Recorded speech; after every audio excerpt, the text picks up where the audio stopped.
Krishna, Hare Krishna, Krishna Krishna, Hare Hare, Hare Rama, Hare Rama, Rama Rama, Hare Hare. Govind बोलो हरि गोपाल। आज हम 7वें अध्याय के श्लोक 23 का अर्थ पढ़ेंगे। सृष्टि के आदिकाल में ओम तत्सत ये 3 शब्द परब्रह्म के सूचित करने के लिए प्रयुक्त किए जाते रहे हैं। ये तीनों सांकेतिक अभिव्यक्तियां ब्राह्मणों द्वारा वैदिक मंत्रों का उच्चारण करते समय तथा ब्रह्म को संतुष्ट करने के लिए यज्ञों के समय प्रयुक्त होती थी। तात्पर्य ये बताया जा चुका है कि तपस्या, यज्ञ, दान तथा भोजन के तीन भेद हैं, सात्विक, रजस तथा तमस। लेकिन चाहे ये उत्तम हो, मध्यम हो या निम्न हो, ये सभी बद्ध तथा भौतिक गुणों से कलुषित हैं।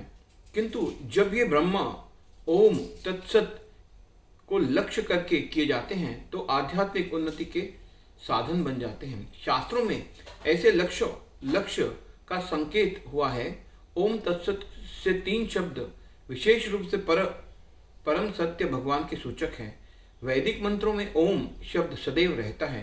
जो व्यक्ति शास्त्रों के विधानों के अनुसार कर्म नहीं करता उसे परब्रह्म की प्राप्ति नहीं होती। भले ही उसे क्षणिक फल प्राप्त हो जाए लेकिन उसे चरम गति प्राप्त नहीं हो पाती। तात्पर्य यह है कि दान, यज्ञ तथा तप को सतोगुण में रहकर करना चाहिए, सतोगुण में रहकर करना चाहिए। रजोगुण या तमोगुण में संपन्न करने पर ये निश्चित रूप से निम्न कोटि के होते हैं। ओम तत्सत शब्दों का उच्चारण परमेश्वर के पवित्र नाम के साथ किया जाता है। उदाहरणार्थ ओम तद विष्णु। जब भी किसी वैदिक मंत्र का या परमेश्वर का नाम लिया जाता है तो उसके साथ ओम जोड़ दिया जाता है।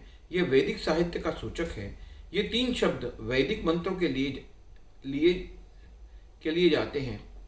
ओम इत्येद ब्रह्मणो नैदिष्ठम नाम ऋग्वेद प्रथम लक्ष्य का सूचक है। फिर तत् तोमसी छंदोग्य उपनिषद 6-8-7 दूसरे लक्ष्य का सूचक है तथा सद एव सौम्य छंदोग्य उपनिषद 6-1 तृतीय लक्ष्य का सूचक है। ये तीनों मिलकर ओम तत्सत हो जाते हैं। आदिकाल में जब प्रथम जीवात्मा ब्रह्मा ने यज्ञ किए तो उन्होंने इन तीनों शब्दों के द्वारा भगवान को लक्षित किया था। अतएव गुरु परंपरा द्वारा उसी सिद्धांत का पालन किया जाता रहा है। अतः इस मंत्र का अत्यधिक महत्व है। अतएव भगवद गीता के अनुसार कोई भी कार्य ओम तत्सत के लिए अर्थात भगवान के लिए किया जाना चाहिए। जब कोई इन तीनों शब्दों के द्वारा तप, दान तथा यज्ञ संपन्न करता है तो वह कृष्ण भावामृत में कार्य करता है।